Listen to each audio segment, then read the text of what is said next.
एक बार बन गया वो बहुत बढ़िया। आ गया।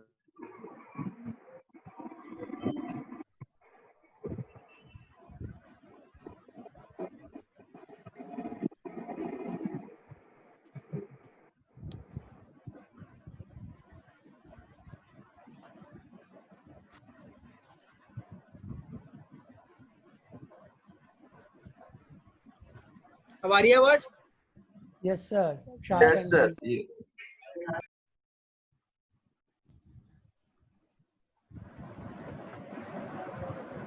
तो अभी एक चीज तुम्हें नीचे बताइए, ठीक है, ये जो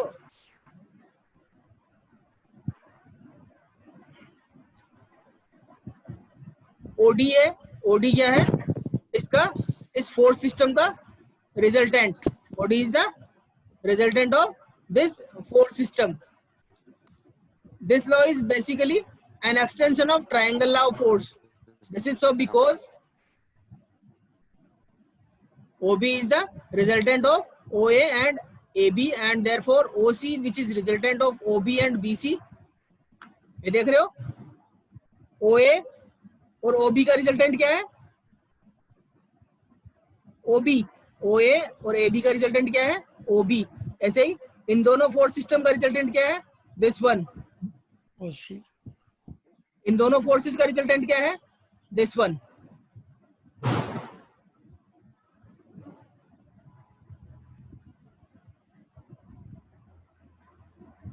resultant of several coplanar कॉनकरेंट forces.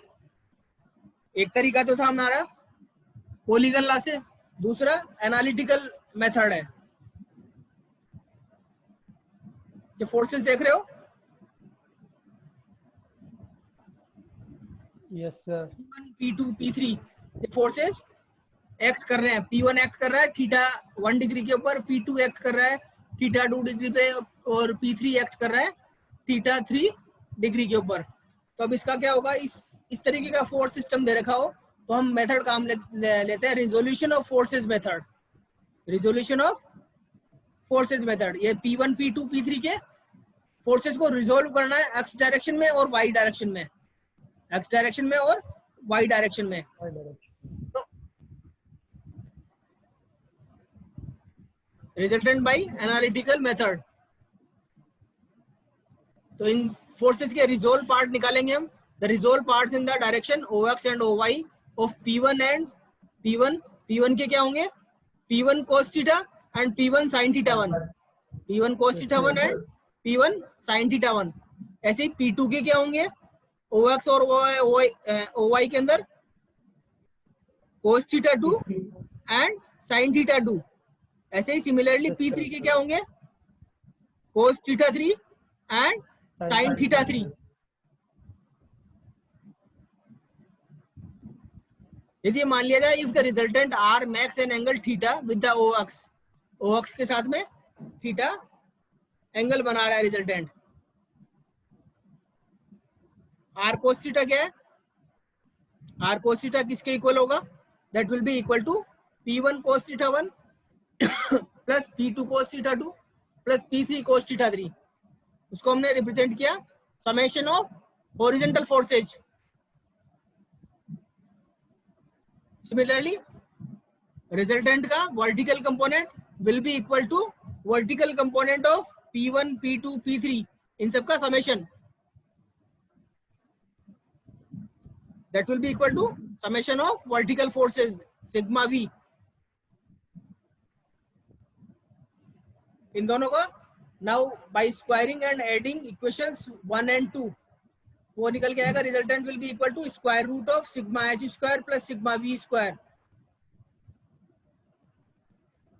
And by dividing sigma v and sigma h we can find out the orientation of resultant with the horizontal, that is r sin theta upon r cos theta, that is tan theta equals to sigma v upon sigma h, or theta equals to tan inverse of sigma v upon sigma h.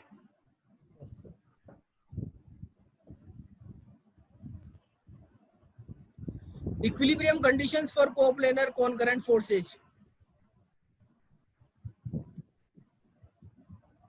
When several forces act on a particle, the particle is said to be in equilibrium if there is no unbalanced force acting on it, i.e. it means the resultant of all the forces acting on the particle is zero. यदि कोई object forces लगने के बाद भी equilibrium condition में है, इसका मतलब है या तो वो स्टैटिक है या यूनिफॉर्म मोशन के अंदर में है. तो उसके लिए क्या कंडीशन है? एनालिटिकल कंडीशन हम करते हैं sigma F X equal to 0 and sigma F Y equal to 0. Yes Hemant. Hemant. Yes sir. हाँ, यस बोल. सर. नहीं सर, वो म्यूट कर. The analytical conditions are the algebraic sum of component of all the forces in any direction. Any direction मतलब x direction भी हो सकती है, y direction भी हो सकती है, z direction भी हो सकती है. Which may be taken as horizontal in their plane must be zero. Mathematically,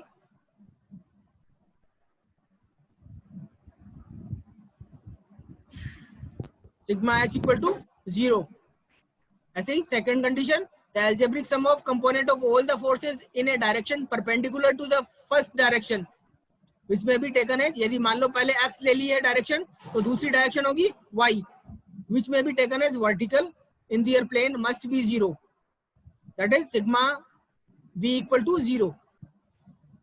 या sigma h को मैं कह सकता हूँ sigma fx equal to 0 and sigma fy equal to 0. Lami's theorem.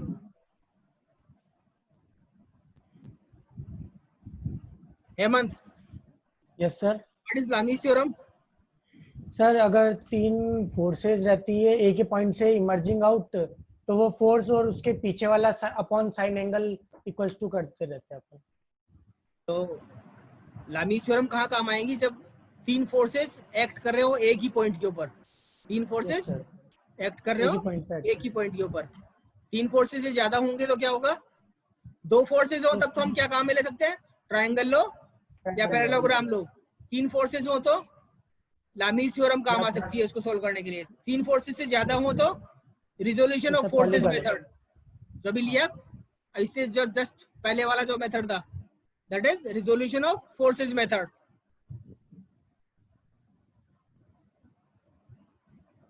If three coplanar forces acting on a point in a body keep in equilibrium, then each force is proportional to the sine of the angle between the other two forces. जैसे यदि ये P है तो ये क्या होगा? P upon this sine alpha. इसके opposite कौन से फोर्सेस है?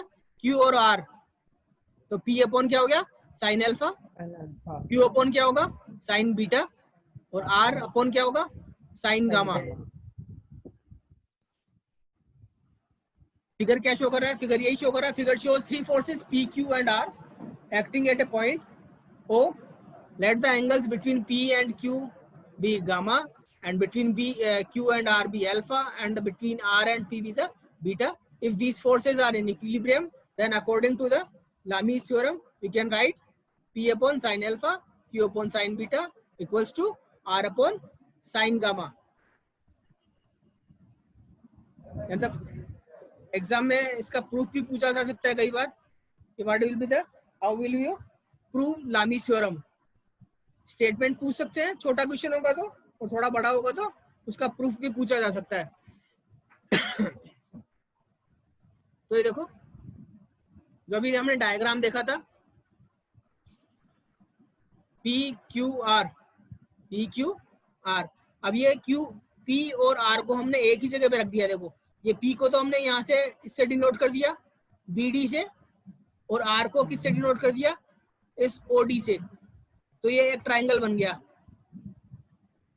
इस ट्रायंगल के अंदर हम अगेन साइन रूल लगाएंगे. इस ट्रायंगल के अंदर अगेन साइन रूल लगाएंगे. ये इसके अंदर से एंगल्स फाइंड आउट कर लिए गए. 180 minus alpha, 180 minus beta, 180 minus gamma. तो ये देखो BD, BD कौन सा है? This is the BD. ये P है. तो BD के सामने वाला एंगल कौन सा है? This one, 180 minus alpha. तो BD upon sine 180 minus alpha. Then OB, OB कौन सा है? This Q. इसके सामने वाला एंगल कौन सा है? दिस वन, 180 माइनस बीटा, तो OB upon sine 180 minus beta. Then third one is the OD, this one R. इसके सामने वाला एंगल कौन सा है? दिस वन, 180 माइनस गामा, तो BD upon sine 180 minus alpha equals to OB upon sine 180 minus beta equals to OD upon sine 180 minus gamma. अब BD, OB और OD को हम रिप्लेस कर देंगे PQR से.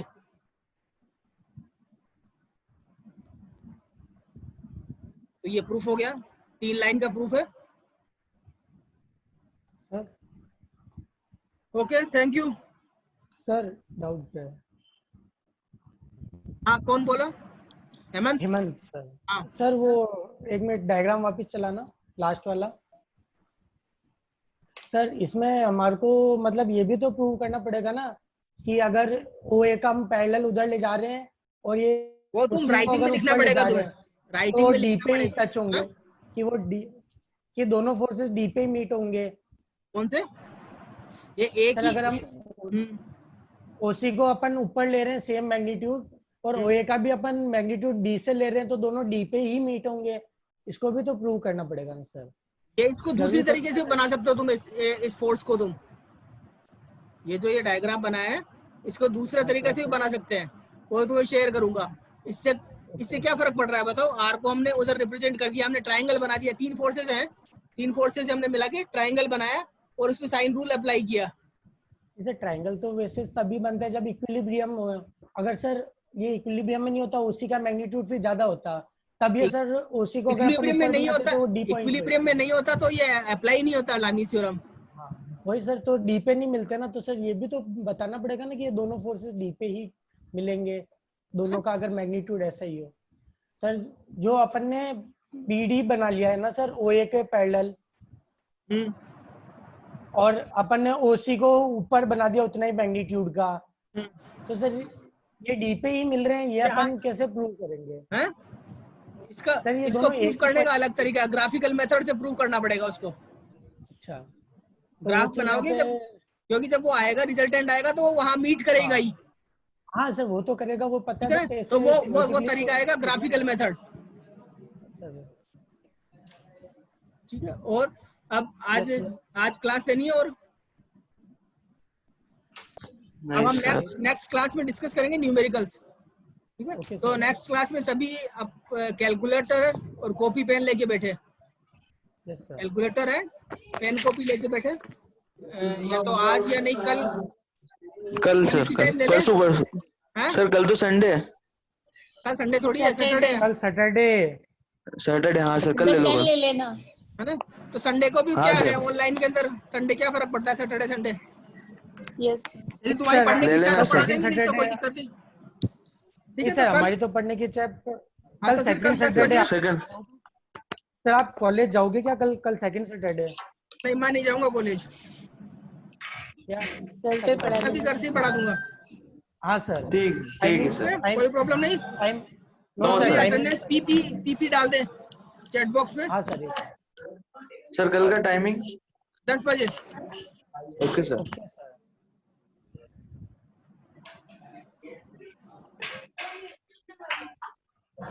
अभी मैं ये पीपीटी शेयर कर दूंगा.